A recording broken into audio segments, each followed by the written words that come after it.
शेतकरी मित्रांनो, स्वागत आहे पुन्हा एकदा एका नवीन व्हिडिओमध्ये व नवीन अपडेटमध्ये.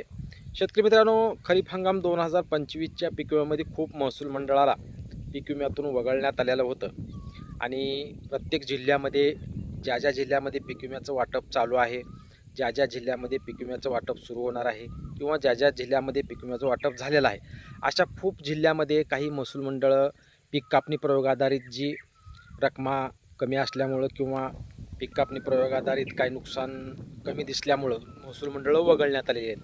अशामध्ये नांदेड जिल्ह्यामध्ये ही खूप मंडळं म्हणजे 14 मंडळं ही नांदेड जिल्ह्यातील वगळण्यात आलेली होती, म्हणजे त्यांना पीक विम्याचं वाटप करण्यात आलेलं नव्हतं. अशा नांदेड जिल्ह्यातील 14 महसूल मंडळासाठी एक दिलासादायक अपडेट आले आहे शेतकरी मित्रांनो.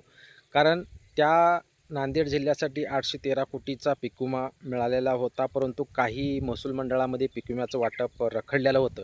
ते पीक विम्याचं वाटप रखडण्याचं कारण म्हणजे राज्य हिश्शाचा जो पीक विम्याची राज्य हिश्शाची जी रक्कम असते, ती रक्कम राज्य हिश्शाची न मिळाल्यामुळं 14 मंडळांना पीक विमाच मिळाला नव्हता. अशा 14 मंडळासाठी एक दिलासादायक अपडेट आले शेतकरी मित्रांनो. आणि या 14 मंडळासाठी अखेर राज्य शासनाकडून राज्य हिश्शाची 78 कोटी 84 लाख रुपयाची रक्कम मंजूर करण्यात आलेली आहे. आणि आता जी 14 मंडळं आहेत, अशा 14 मंडळाच्या शेतकऱ्यांच्या खात्यामध्ये ही पीक विम्याची रक्कम आता जमा केली जाणार आहे. त्याच्यामध्ये नेमकी कोणती मंडळं आहेत, तर टोटल पात्र शेतकरी आहेत 57,064.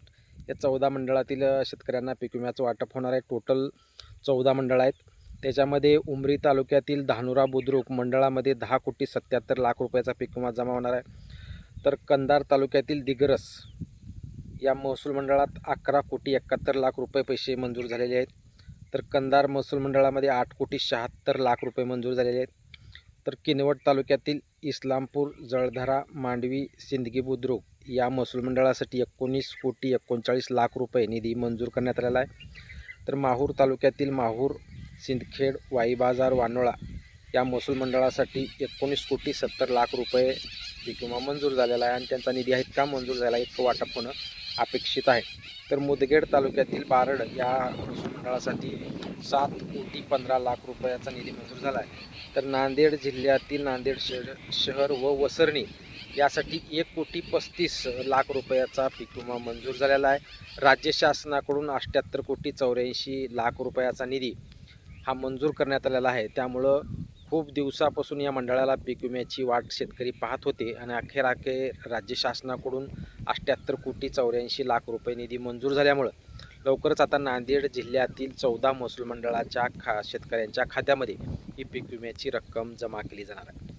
कारण सर्वात जास्त पीक विमा हा नांदेड जिल्ह्यातील शेतकऱ्यांना मिळालेला होता, परंतु त्यातील 14 महसूल मंडळांना पीक विमा राज्य शासनाचा हिस्सा न मिळाल्यामुळं हा मिळालेला नव्हता आणि अखेर त्या शेतकऱ्यांच्या खात्यामध्ये आता पैसे मंजूर झालेले आहेत. आता पुढील काही दिवसामध्ये या शेतकऱ्यांच्या खात्यामध्ये ही रक्कम जमा केली जाणार आहे. हीच एक नांदेड जिल्ह्यातील शेतकऱ्यांसाठी दिलासादायक अपडेट द्यायची होती. चॅनलवर जर तुम्ही नवीन असाल तर चॅनलला सबस्क्राईब करा व जास्तीत जास्त शेतकऱ्यांपर्यंत व्हिडिओ शेअर करा. धन्यवाद.